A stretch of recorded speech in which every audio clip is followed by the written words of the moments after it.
Hello mga palangga, so for today's video magluto si Inday o kanang adobo nga tiil sa manok. So kasagaran man ko sa akong niluto mga palangga is pritong tiil sa manok ato kaning crispy nga tiil sa manok. So karon mag-try ko og kanang adobo. So muna siya atong kinahanglanon ang ato ang tiil, syempre ang atong aos bombay, luya, at syempre gamit ko diri og lemon seto mga palangga para pang marinate diri sa ato ang tiil sa manok. Syempre gipuga gid nako ni siya mga palangga. So kailangan gid natin siya kuan og liso kaya bago na to siya i-stay og pila ka minuto. So kailangan nato tanggalon kini atong liso sa ato ang lemon seto. So hindi siya mga palangga.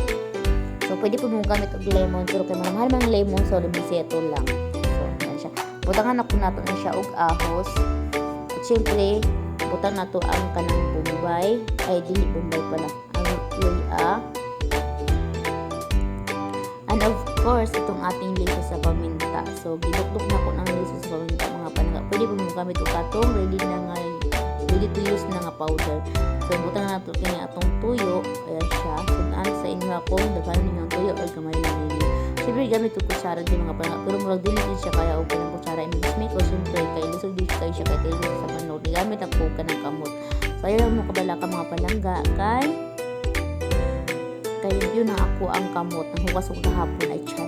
Ito mga palangga ay dapat mag-prepare tag pagkaon magluto ta kailangan nakahugas ta. So since kay amo ang giluto karon or kini akong giluto is kuan naman siya kanang for consumption lang.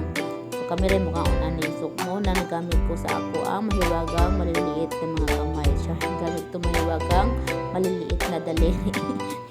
So dagdagan nato siya og toyo. Siyempre, ato siyang kumot-kumuton gamit ang ato ang mahiwagang kamay. Yan siya, kumot-kumot sa gamay na kamot. Yan siya. So, naana atong karahay. So, naka-ready na itong karahay. So, nakaso-aso na itong karahay, no? Patangan na ito kiniog oil. Yan siya. Tapos, ato asang pubukalan kaning atong oil. Paray pubukalan halos na mo. Aso-asog maayo. Kaya masunod na ang ato ang ahos. So, tama lang yung aso niya, guys. Kanagaling ganing tama lang pagkaaso, dili kayo siya. Tapos mga palangga ibutan na nato kini atong ahos siya. So syempre imikos-mikos na nato mga palangga kini ato ang ahos mga palangga. So dili gyud mikos-mikos mga palangga. And then ato na pud ibutang kini ato ang bombay. Syempre another mikos-mikos na pud ta mga palangga, no. Another mikos-mikos na pud ya. So karon ibutan na pud nato kini ato ang ayan yung ato ang luya. So, ibutan na ito ang luya. Tapos, imikos-mikos na po na ito kining atong giluto mga palangga. And then, hindi na yun tayo makahulat mga palangga. No, hindi na yun ang atong main ingredients. Ang ato ang tiil sa manok. Yan. Marinated na tiil sa manok. So, ato ang ibutang ang atong tiil na marinated. Ayan siya mga palangga. So, pero na ito kining sabaw-sabaw mga palangga. Ay mo na siya ang musilbi na ito nga ilaga na ito dahil sa ato ang tiil sa manok. So actually mga palangga dili kayo siya gahi nga tiil sa manok kasi syempre bata pa yun yan itong mga manok karon. Yan siya. So dili kayo siya dugay na lutuon. Yan siya mga palangga. So imikos-mikos na nato yung mga palangga, di ba mga palangga o? Diba imikos-mikos na nato siya. And yan, syempre ato ang takluban para maluto siya. Yan o. Naa na mga palangga o, di ba?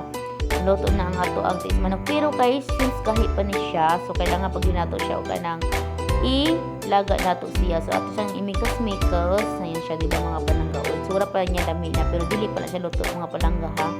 Kulang pa na ang iyang pagkaluto. So dili ta magbutang og kanang kuan. Butangan nato siya og tubig diri nga part. Ayan siya, butangan nato siya og tubig.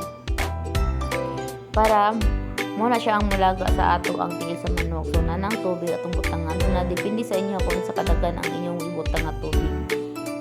So ako tama-tama lang siya kay since dili man siya gayo-gahi.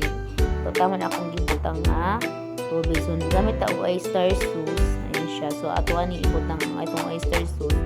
So dili na siya pampasarap mga palangga hapon palami kundi pampasticky po ni siya. Actually kining ato ang tiil sa manok is sticky na gid ni siya mga palangga. So mas muduwa ang iyang sticky, mas muduwa ang iyang kalami pag mo gamit ta og oyster sauce. Ayan siya mga palangga. So mikos-mikos na nato siya, di ba mga palangga? Lamin na kayo siya itsura mga palangga.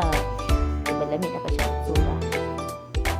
Itsura pa lang niya lamin na. So butangan na itong asin. So dili kini mawala ang asin. Although natay pulo dali o kanang oyster sauce pero need gyud po nato ang asin kay mas lamig gyud siya pag naa siya asin. Siyempre ato na siyang imigos-migos. Siyempre.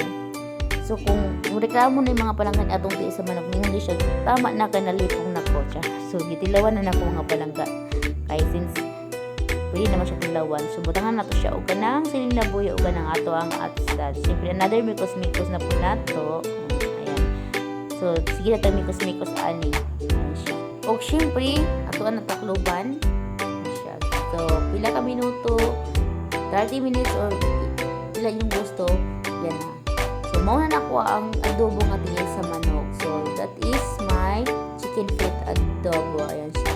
So, sticky na siya mga palangga. O, diba sana all sticky. Pero ako sticky mga palangga siya. Sticky ko sa iya ha. So, lamin na kayo ang ato ang tiil sa manok. Ayan siya. Lamin na kayo siya. Lamin na kayo.